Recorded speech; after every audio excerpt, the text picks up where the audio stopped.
मित्रांनो, लग्नानंतर होईलच प्रेम या मालिकेच्या आजच्या भागामध्ये काव्या आणि नंदिनी नक्की जीवाच्या मनात लग्ना अगोदर कोण होतं, अगोदर जीवाच नक्की कोणत्या मुलीवर प्रेम होतं असं काव्या आता नंदिनीला विचारत असते आणि अक्षरावरूनच ती मुलगी होती असंही नंदिनीने सांगितलेलं असतं। त्यामुळे काव्या म्हणते, अगं ताई, तुला असं वाटतं का?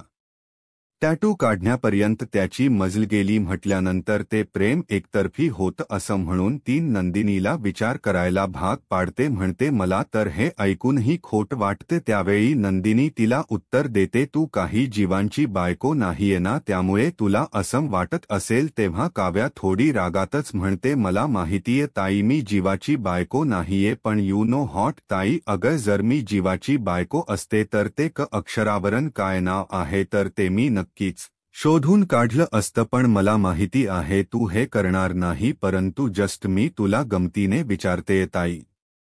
अगं काय वाटतं तुला, कवरण नक्की कोणाचं नाव असू शकतं, ते पण जीवाच्या छातीवर? तेव्हा नंदिनी म्हणते, काव्या प्लीज, हे असले भलते सलते विचार कशाला टाकतीये डोक्यात? मग काव्य म्हणते, ताई भलते सलते नाहीये, फक्त एक गंमत म्हणून मी विचारते। अगं विचार करायला काय हरकत आहे, नक्की कुणाचं नाव असू शकतं? कवरण मी विचार करते, हाके वर्ण कादंबरी असू शकतं की कविता असू शकतं असं काव्या विचारते। मग नंदिनी डोक्यालाच हात लावते आणि म्हणते, काव्या प्लीज प्लीज, अगं हा काय वेडेपणा चालवलाय? तेव्हा काव्या म्हणते की ताई, क्युरोसिटी, अगं फक्त माझी क्युरिओसिटी आहे, म्हणून तू सांग की फक्त मी अंदाज लावती ना, नक्की काय नाव असेल? मग आता नंदिनी म्हणते, ठीक आहे, तुझा हट्ट पुरवण्यासाठी मी 4 नाव सांगते आणि मला असं वाटतं ना काव्या, हे बघ, असं खूप मोठं नाव नसेल, 4 अक्षरी वगैरे, फक्त अक्षरीच नाव असू शकतं। मग काव्या जरा रागातच विचारते, 2.5 अक्षरी सुद्धा असू शकतं? मग नंदिनी म्हणते,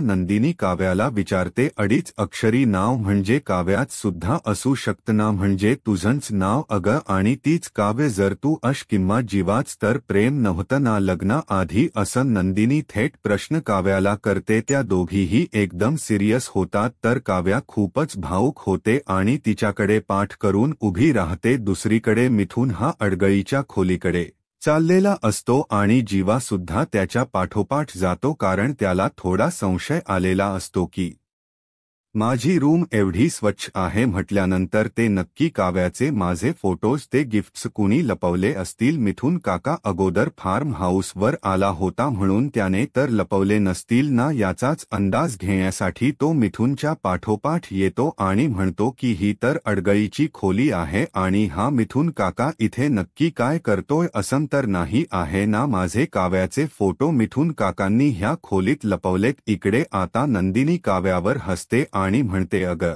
वेडाबाई, नुसती सिरियस होते, अगं काहीतरी खेळ खेळण्याचा असा हट्ट करतेस आणि अगदी आयुष्याचाच खेळ झालाय असा काहीतरी चेहऱ्यावर दाखवतेस। मग आता नंदिनी हसतच तिला भानावर आणण्याचा प्रयत्न करते, फिरकी सुद्धा तुला कळत नाही का, असं विचारते। तेव्हा काव्या म्हणते, हो कळते ना मला तुझी फिरकी, परंतु तुला असं कसं वाटलं ग ताई की लग्ना आधी माझं आणि जीवाचं असं काहीतरी प्रेम वगैरे असू शकतं? नंदिनी म्हणते, अगं असं नसेलच, मला माहिती आहे ना। तेव्हा काव्या विचारते, पण खरंच जर असतं तर? नंदिनी हसते आणि म्हणते, अगं तसं का असेल, आणि तसं जर काही असतं तर तू ते मला लग्ना अगोदर कधीच सांगितलं असतं ना, कारण मी तुला खूप व्यवस्थित ओळखते काव्या, अगं तुझ्या मनामध्ये काहीच राहत नाही आणि हे मला माहिती आहे। आणि बस आता असे वेडेवाकडे विचार करणं अगोदर थांबव, चल आता निघूयात, असं म्हणून ती काव्याला घेऊन दुसरीकडे जायला निघते। तेव्हा काव्या अडवते आणि म्हणते, थांब ना ताई, अगं ताई, तुला जे वाटते ना तेच खरं आहे, पण आता नेमका नंदिनीला एक कॉल येतो, त्यामुळे तिचं लक्ष तिथून विचारत होतं आणि काव्याच बोलणं ती ऐकतच नाही। मग आता नंदिनीला मानिनीचा फोन आलेला असतो, तेव्हा ती आता फोनवर बोलत असते, तर काव्याचं बोलणं आता अर्धवटच राहतं। आता फोनवर मानिनीचा आवाज येत नसल्यामुळे नंदिनी म्हणते, थांबा हा आई, मी जरा बाहेर जाते। तेव्हा नंदिनीकडे पाहात काव्या मनातच विचार करते, ते अडीच अक्षरी नाव हे माझंच आहे ताई, आणि तुला जे वाटते ना तेच खरं आहे, आणि आज रात्री 12 वाजता तुला काव्या हे जीवाबरोबरच जोडलेलं नाव आहे हे समजेल सुद्धा. दुसरीकडे मिथुन हा स्टोर रूममध्ये काहीतरी शोधत असतो. त्यावेळी अगदी हळूच जीवा तेथे जातो, त्याच्या खांद्यावर हात ठेवतो. तेव्हा मिथुन खूपच जोरात ओरडतो आणि कोण आहे असं मोठ्याने विचारतो. तेव्हा जीवा म्हणतो, अरे काका मी. नमस्कार मित्रांनो, लग्नानंतर होईलच प्रेम या मालिकेच्या आजच्या भागात आता काव्या आणि नंदिनी नक्की जीवाच्या मनात लग्ना अगोदर कोण होतं, अगोदर जीवाच नक्की कोणत्या मुलीवर प्रेम होतं असं काव्या आता नंदिनीला विचारत असते, आणि क अक्षरावरूनच ती मुलगी होती असंही नंदिनीने सांगितलेलं असतं. त्यामुळे काव्या म्हणते, अगं ताई तुला असं वाटतं का? टॅटू काढण्यापर्यंत त्याची मजल गेली म्हटल्यानंतर ते प्रेम एकतर्फी होतं असं म्हणून ती नंदिनीला विचार करायला भाग पाडते. म्हणते, मला तर हे ऐकूनही खोट वाटते. त्यावेळी नंदिनी तिला उत्तर देते, तू काही जीवांची बायको नाहीये ना, त्यामुळे तुला असं वाटत असेल. तेव्हा काव्या थोडी रागातच म्हणते, मला माहितीये ताई मी जीवाची बायको नाहीये, पण यू नो हॉट ताई, अगं जर मी जीवाची बायको असते तर ते क अक्षरावरण काय नाव आहे तर ते मी नक्कीच शोधून काढलं असतं, पण मला माहिती आहे तू हे करणार नाही, परंतु जस्ट मी तुला गमतीने विचारतेय ताई. अगं काय वाटतं तुला, कवर्ण नक्की कोणाचं नाव असू शकतं, ते पण जीवाच्या छातीवर? तेव्हा नंदिनी म्हणते, काव्या प्लीज हे असले भलते सलते विचार कशाला टाकतीय डोक्यात? मग काव्य म्हणते, ताई भलते सलते नाहीये, फक्त एक गंमत म्हणून मी विचारते. अगं विचार करायला काय हरकत आहे, नक्की कुणाचं नाव असू शकतं? कवर्ण मी विचार करते, हाके वर्ण कादंबरी असू शकतं की कविता असू शकतं असं काव्या विचारते. मग नंदिनी डोक्यालाच हात लावते आणि म्हणते, काव्या प्लीज प्लीज, अगं हा काय वेडेपणा चालवलाय? तेव्हा काव्या म्हणते की ताई क्युरोसिटी, अगं फक्त माझी क्युरिओसिटी आहे, म्हणून तू सांग की फक्त मी अंदाज लावती ना, नक्की काय नाव असेल? मग आता नंदिनी म्हणते, ठीक आहे, तुझा हट्ट पुरवण्यासाठी मी 4 नाव सांगते, आणि मला असं वाटतं ना काव्या हे बघ, असं खूप मोठं नाव नसेल, 4 अक्षरी वगैरे, फक्त अक्षरीच नाव असू शकतं. मग काव्या जरा रागातच विचारते, अडीच अक्षरी सुद्धा असू शकतं? मग नंदिनी म्हणते, नंदिनी काव्याला विचारते, अडीच अक्षरी नाव म्हणजे काव्यात सुद्धा असू शकतं ना, म्हणजे तुझंच नाव? अगं आणि तीच काव्य, जर तू अश किंवा जीवाच तर प्रेम नव्हतं ना लग्ना आधी असं?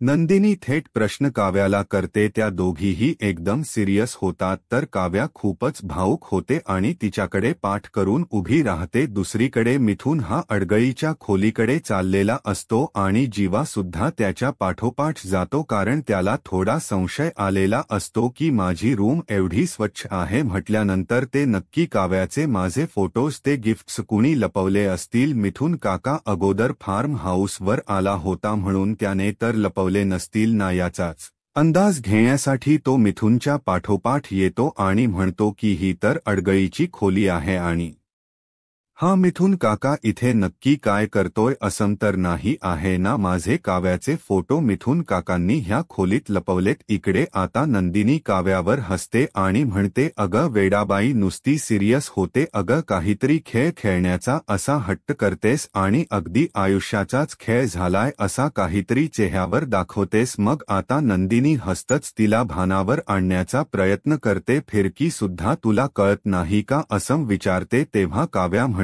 हो कळते ना मला तुझी फिरकी, परंतु तुला असं कसं वाटलं ग ताई की लग्ना आधी माझं आणि जीवाचं असं काहीतरी प्रेम वगैरे असू शकतं? नंदिनी म्हणते, अगं असं नसेलच, मला माहिती आहे ना. तेव्हा काव्या विचारते, पण खरंच जर असतं तर? नंदिनी हसते आणि म्हणते, अगं तसं का असेल, आणि तसं जर काही असतं तर तू ते मला लग्ना अगोदर कधीच सांगितलं असतं ना, कारण मी तुला खूप व्यवस्थित ओळखते. काव्या, अगं तुझ्या मनामध्ये काहीच राहत नाही आणि हे मला माहिती आहे, आणि बस आता असे वेडेवाकडे विचार करणं अगोदर थांबव, चल आता निघूयात असं म्हणून ती काव्याला घेऊन दुसरीकडे जायला निघते. तेव्हा काव्या अडवते आणि म्हणते, थांब ना ताई, अगं ताई तुला जे वाटते ना तेच खरं आहे, पण आता नेमका नंदिनीला एक कॉल येतो, त्यामुळे तिचं लक्ष तिथून विचारत होतं आणि काव्याच बोलणं ती ऐकतच नाही. मग आता नंदिनीला मानिनीचा फोन आलेला असतो. तेव्हा ती आता फोनवर बोलत असते, तर काव्याचं बोलणं आता अर्धवटच राहतं. आता फोनवर मानिनीचा आवाज येत नसल्यामुळे नंदिनी म्हणते, थांबा हा आई, मी जरा बाहेर जाते. तेव्हा नंदिनीकडे पाहात काव्या मनातच विचार करते, ते 2.5 अक्षरी नाव हे माझंच आहे ताई, आणि तुला जे वाटते ना तेच खरं आहे, आणि आज रात्री 12 वाजता तुला काव्या हे जीवाबरोबरच जोडलेलं नाव आहे हे समजेल सुद्धा. दुसरीकडे मिथुन हा स्टोर रूममध्ये काहीतरी शोधत असतो. त्यावेळी अगदी हळूच जीवा तेथे जातो, त्याच्या खांद्यावर हात ठेवतो. तेव्हा मिथुन खूपच जोरात ओरडतो आणि कोण आहे असं मोठ्याने विचारतो. तेव्हा जीवा म्हणतो, अरे काका मी आहे. मग आता इथे स्वतःच्याच असन घरामध्ये कुणी चोर पावलांसारखं येत का? चोरासारखं येतं का रे? मी किती घाबरलो इथे असं मिथुन म्हणतो. त्यानंतर तू इथे काय शोधतोस असं आता जेव्हा विचारतो, तेव्हा सळ्या शोधतोय असं आता मिथुन म्हणतो. तेव्हा त्या कशाला? जेव्हा विचारतो तेव्हा कबाब बनवायचे आहे ना, त्यासाठी नको का मग असं मिथुन सांगतो. जीवा आता घुमून फिरून त्याला प्रश्न विचारत असतो, त्यामुळे मिथुन म्हणतो, मला सांग एक, जीवा विचारू का रे? तुझं काही प्रेम प्रकरण वगैरे आहे का रे? म्हणजे काही फड वगैरे आहे का? कारण इथे आल्यापासून ना तू नक्कीच काहीतरी शोधतोय आणि असं मला सारखं सारखं जाणवते तुझ्या चेहऱ्यावरून, तुझ्या वागण्यावरून. मग जीवा आता खूपच घाबरतो, त्याला काय सांगावं कळत नाही. त्याला असं वाटत असतं की माझी रूम ही मिथुन काकांनी साफ केली म्हटल्यानंतर माझे आणि काव्याचे फोटो सुद्धा याने इथेच लपवले असतील. मग आता मिथुनला प्रश्नाच काय उत्तर द्यावं कळतच नाही. मिथुन विचारतो, अरे बोल ना, सांग ना, आहे का प्रेम प्रकरण? तेव्हा जीवा काहीच बोलत नाही. तो विचारतो, मला सांग, जेव्हा तू इथे आलास फार्म हाऊसवर तेव्हा माझ्या रूममध्ये तुला काय सापडलं? काहीच असं वेगळं काही सापडलं नाही ना? मग आता सापडलं ना असं सिरियस होत मिथुन म्हणतो. मग जीवाला असं वाटतं काव्याचे माझे फोटो सापडले की काय? तो जरा घाबरतो. मग तो सारखा सारखा विचारू लागतो, बोल ना काका काय सापडलं रे? तेव्हा मिथुन म्हणतो, अरे दारूच्या रिकाम्या बाटल्या सापडल्या. हे ऐकून आता जीवाच्या तळपायाची आग मस्तकात जाते. मग जीवा म्हणतो, मी काहीतरी सिरियस विचारतोय. मिथुन हस्त म्हणतो, पण मला असे सिरियस पर्सन आवडत नाही, तुला माहिती आहे ना? मग जीवा पुन्हा रागा वैतागाने म्हणतो, अरे मी तुला काहीतरी विचारतोय, सिरियसली सांग ना, माझ्या प्रश्नाचे उत्तर दे ना. मग तळमळीने मिथुन सांगतो, नाही सापडलं बाबा तुझ्या रूममध्ये काही, आणि जर काही असं सिरियस असेल तर मी शोधू लागतो. तुला सांग ब्र. शिवा सांगतो, काही नाही, मी आपलं असंच बोललो. त्यावेळी मग मिथुन म्हणतो, बोलत काय बसलास? अरे 12 वाजायला थोडाच वेळ राहिला आहे आणि मला कबाब बनवायचे आहेत. हे बघ, ह्या अडगळीच्या रूममध्ये कुठूनतरी आपली पाल यायची आणि माझ्या अंगावर पडायची. मी तुझ्या गळ्यात पडायचो आणि मग काका पुतण्याचा रोमांस सुरू व्हायचा आणि सगळेजण तो रोमांस बघायचे. यामुळे तू तुझं काम कर आणि आज वाढदिवस असल्यामुळे बत्तीशी दाखवत सर्वांना फिर, जरा बघ चेहऱ्याचा रंग कसा उडालाय. असं म्हणून मिथुन हसतच तेथून जातो. मग जीवा डोक्यालाच हात लावतो, त्याला काही सुचत नसतं. मिथुन काकाने जर ते फोटो पाहिले असते आणि दुसरीकडे ठेवले असते तर काकाची रिएक्शन वेगळी असते, पण आज काका तर काहीच बोलत नाहीये. काका नेहमी सारखाच वागतोय, माझ्याबरोबर बोलतोय म्हटल्यानंतर काकाने ते फोटोच पाहिले नाही. मग नक्की कोणी पाहिले असतील हा प्रश्न त्याला पडतो आणि विचार करून करून डोक बंद पडायची वेळ आली. असं म्हणतो, इकडे नंदिनी मानिनी बरोबर फोनवर बोलत असते तेव्हा तिकडे सगळं कसं आहे असं मानेने काळजीनेच विचारते. तेव्हा नंदिनी म्हणते, अगदी मस्त आहे. तुम्हाला सांगू आई, अहो आपलं फार्म हाऊस किती सुंदर आहे. अगदी थंड थंड वारा आणि या सीझनने तर एवढी छान साथ दिली आहे ना की हलका हलका पाऊस येतोय, खिडकी उघडली की छान छान वारा येतोय. अगदी इथे प्रसन्न वाटतं, अगदी नच हलकं झाल्यासारखं वाटतं. आणि अजून एक जना काकी आहेत ना, त्यांनी मला छान छान भाक्या सुद्धा बनवून दिल्या. त्याचबरोबर आपल्या मोहिते स्टाईलने मी झणझणीत मटण सुद्धा बनवल. विचारते, पण सगळेजण खुश आहेत ना? मग नंदिनी म्हणते, हो आई, सगळे जण खुश आहे बघू ना आता मी जे बनवले ते सगळ्यांना आवडत की नाही त्यानंतर नंदिनी सांगू लागते. अहो तुम्हाला माहिती आहे का आज किचनमध्ये माझ्या मदतीला कोण आलं होतं? मांनी विचारते. कोण आलं होतं? मिथुन भाऊजी आले असतील ना? मग नंदिनी म्हणते नाही हो आई, पार्थ आले होते आणि एवढा फाईन त्यांनी कांदा चॉप करून दिला ना की तुम्हाला काय सांगू, असं वाटते की ती नेहमीच कांदा चिरतात म्हणून. त्यावेळी मानिनी म्हणते हो हो घे मदतीला त्याला. नंदिनी म्हणते अहो तसं नाही, मी त्यांना बोलवलं नव्हतं पण ते आपले जबरदस्तीने आले आणि मला मदत केली तेव्हा. छान आहे हा, छान आहे असं. आता मानिनी म्हणते बाकी सगळेजण कुठे गेलेत? म्हणजे जीवा वगैरे? तेव्हा जीवा असतील की इथे कुठे? त्यांचा मूड पण अगदी फ्रेश आहे हा, त्यांच्या आवडत्या ठिकाणी ते आलेत ना म्हणून. कसा आहे ना आई, त्यांचा वाढदिवस नसल्यामुळे ते खुश आहेत, इकडे तिकडे आपले फिरतायत, फार्म हाऊस पाहत आहेत. मग त्यावेळी मानिनी म्हणते पण जीवाला तू किचनमध्ये येऊ देऊ नको हा, कारण मटण शिजलं की काय हे पाहण्यासाठी तो आतमध्ये येईल आणि मग असं म्हणून ती थांबते. तेव्हा मानिनीची काळजी नंदिनीला बरोबर समजते. ती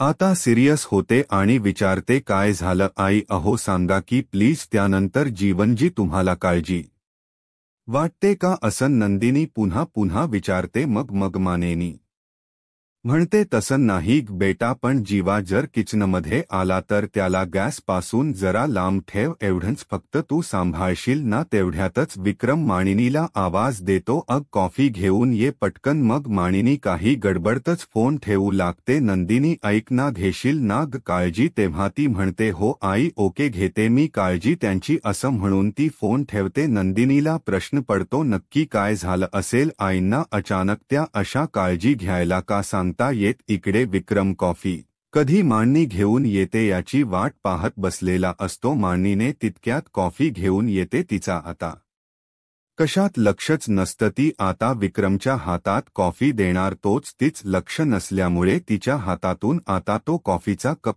खाली पडतो आणि नेमका तो काचेचा असल्यामुळे फुटतो. त्यावेळी मानिनी खूपच घाबरते आणि म्हणते अहो अपशकुन झाला. तेव्हा असा कसा अपशकुन होईल? अग तो काचेचा कप असल्यामुळे तो फुटला, त्यात काय एवढं, असं मानिनीला विक्रम समजावतो. पण मानिनी म्हणते नाही नाही हो, तिकडे फार्म हाऊसवर सगळं काही ठीक असेल ना, मला तर कळतच नाहीये. विक्रम तिला समजावू लागतो की असं काही नाही, तू उगीचच कसलाही विचार करत बसतेस. तर दुसरीकडे मिथुन आता वर टेरेसवर असतो आणि त्याने जीवाच्या बर्थडेची सगळी तयारी करून ठेवलेली असते. तेव्हा आता तो खूपच जोराने मोठ्याने ओरडतो की पार्थ, नंदिनी, काव्या, जीवा पटकन पळा रे इकडे, लवकर या असं म्हणून तो सर्वांना आता आवाज देऊ लागतो. तेव्हा हे सगळेजण घाबरतात, काही झालं तर नाही ना असा प्रश्न त्यांच्या मनात येतो. मग सगळेजण अगदी धाकधुकीनेच वर टेरेसवर येतात. समोर पाहतात तर काकाने सगळी तयारी केलेली असते. मग मिथुन म्हणतो सरप्राईज. तेव्हा कुठे सर्वांच्या जीवात जीव येतो. पार्थ म्हणतो काका अरे मी किती घाबरलो हाला वाटलं काहीतरी झालं. मग आता मिथुन म्हणतो अरे तुम्हाला कळतं की नाही? सगळ्यांना सगळं काही कळत असतं पण मीच सांगायचं असतं का रे सर्वांना नेहमी? अरे मी आल्यापासून बघतोय तुमच्या चौघांची तोंड ही चारही दिशेला फिरली आहेत, म्हणून चौघांची तोंड एका दिशेला यावी यासाठी मी कॅरमचा घाट घातलाय. जिसमें जितना है दम ओ खेलेंगे कॅरम चला, असं म्हणून तो सर्वांनाच कॅरम खेळायला सांगतो. तेव्हा पार्थ म्हणतो ठीक आहे चल जीवा दाखव द आता. मग जीवा म्हणतो नाही नाही अरे माझा ना मूडच नाहीये. तेव्हा काव्या म्हणते माझा सुद्धा मूड नाहीये. तेव्हा पार्थ म्हणतो ठीक आहे माझा पण नाही. तेव्हा आता मिथुन म्हणतो अरे डाव मांडायच्या अगोदर तुम्ही मोडून टाकता, आय डोंट लाईक दिस. तेव्हा काव्या म्हणते नाही नाही काका, असा मूड ऑफ करून घेऊ नका तुम्ही, आपण वेगळं काहीतरी खेळूया ना. मग काय खेळायचं अस आता मिथुन विचारतो. तेव्हा काव्या म्हणते असही तुम्हाला काहीतरी वेगळं थील हवं होतं ना. तेव्हा मिथुन खूपच एक्साइट होतो आणि म्हणतो आय 1 2 3 मला ना असंच काहीतरी थ्रिल हवं होतं तेव्हा काव्या म्हणते मग मी आणते ना तुमच्या आयुष्यामध्ये थ्रिल असं म्हणून ती जीवाकडे रागातच पाहते इकडे काव्या जेव्हा असं काहीतरी कोड्यात बोलते तेव्हा मात्र जीवाच्या अंगाचं पाणी पाणी होतं मग आता पार्थ विचारतो काय कसं थ्रीला आणणार आहात तुम्ही काव्या बोलते कॅरम तर आपण नेहमी खेळतो आपण दुसरं असं काहीतरी खेळूयात ना नंदिनी विचारते पण कसं तेव्हा काव्या म्हणते चला ब्र आपण कॅरम अगोदर काढून ठेवूयात मग आता काव्या वेळा जीवाला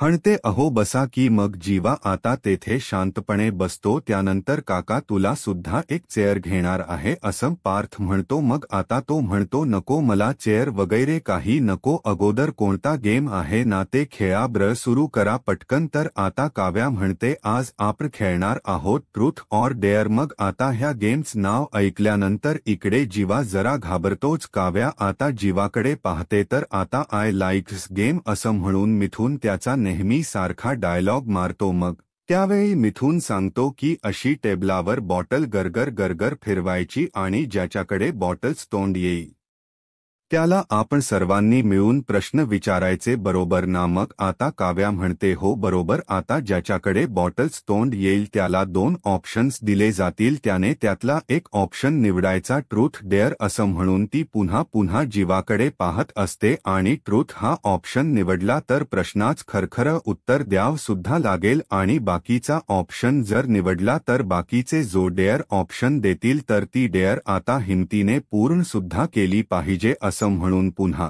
पुन्हा ती जीवाकडे पाहते तेव्हा आता मिथून म्हणतो माझ्यात तर हिम्मत नाहीये मी आता माझं जातो तुम्ही तुमचं खेळा बाबा मी आलोच हा असं म्हणून तो आता तेथून जातो तर पारदाता विचारतो गेम सुरू करूयात का नंदिनी म्हणते हो करूयात की तेव्हा काव्या आता ती बॉटल अशी गरगर फिरवते मग आता सगळेच जण एक्साइट असतात की नक्की कुणाकडे बॉटल्स तोंड जातंय मग आता जीवा कविता आता करूनच दाखवा आणि असही त्याचा एक मित्र होता कविराज नावाचा मग काव्या आणि जीवा एकमेकांकडे पाहतच राहतात काव्या विचारते होता का आता नाहीये का तो मित्र तेव्हा जीवा काहीच उत्तर देत नाही तो नंदिनीला विचारतो तू डेअर घेतेस ना मग आता नंदिनी म्हणते हो आणि चुली योगायोग तरी काय आहे हे पहा ना मी आत्ताच काव्याला म्हणत होते मगाशी की मी एक छोटीशी कविता केली आहे आणि ही माझ्या आयुष्यातली ही पहिली कविता आहे यू डोंट माइंड असं म्हणून आता ती त्या सर्वांनाच सांगत असते तेव्हा पार्थ म्हणतो प्लीज चला म्हणून दाखवा ब्र असं म्हणून तो तिला प्रोत्साहन देतो मग आता नंदिनी कविता म्हणायला सुरुवात करते आणि जीवाकडे अगदी प्रेमाने पाहत म्हणते माझं प्रेम वेड तुझं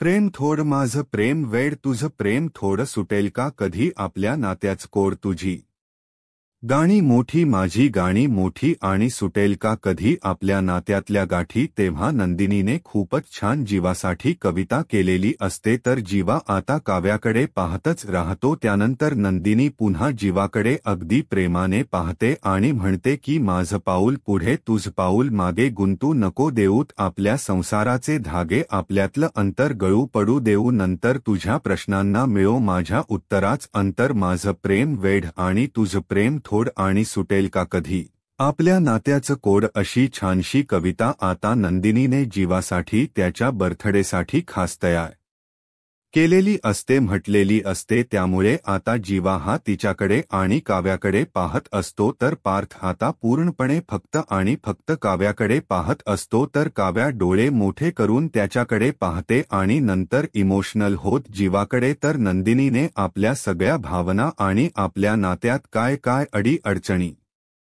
आहेत ह्या सगळ्या तिने कवितेतून मांडलेल्या असतात त्यामुळे आता ती जीवाला असंच विचारत असते की आपल्या नात्यातलं कूड कधी सुटेल का तर पार आता नंदिनीच कौतुक करतो खूपच उत्तम कविता लिहिली आहे असं नंदिनीला म्हणतो मग आता मिथून म्हणतो आय लाईक दिस कविता जीवा अरे कौतुक कर बायकोचं मग आता जीवा म्हणतो हो छान केलीय तशी कविता मव्या म्हणते क्या बात है ताई कविता अड ऑल अगं काय छान रंग चढलाय तुमच्या प्रेमाचा तेव्हा आता खेळता खेळता तुम्ही भजे खायचे विसरलात की काय घ्या एक एक भजे असं काव्याच्या हातात प्लेट दे हणतो त्यावेळी काव्याही जीवासमोर ती प्लेट पकडते आणि घ्या भजी असं म्हणते. तो म्हणतो मला नको नंदिनी. नंदिनीचंच नाव याच्या तोंडात सारखं येते. हे काव्याला कळून चुकलेलं असतं तर आता पार्थ गंमत करतो आणि नंदिनीला म्हणतो काय. नंदिनी आता मिथून म्हणतो अरे लबाडा नाही नको नंदिनी सगळीकडे तुला नंदिनीच दिसते का. तर आता खूपच रागात जीवाकडे पाहत असते. तर आता मित्रांनो पुढील भागामध्ये जीवा ती बॉटल फिरवतो तर आता जीवाच्या दिशेनेच त्या बॉटल्स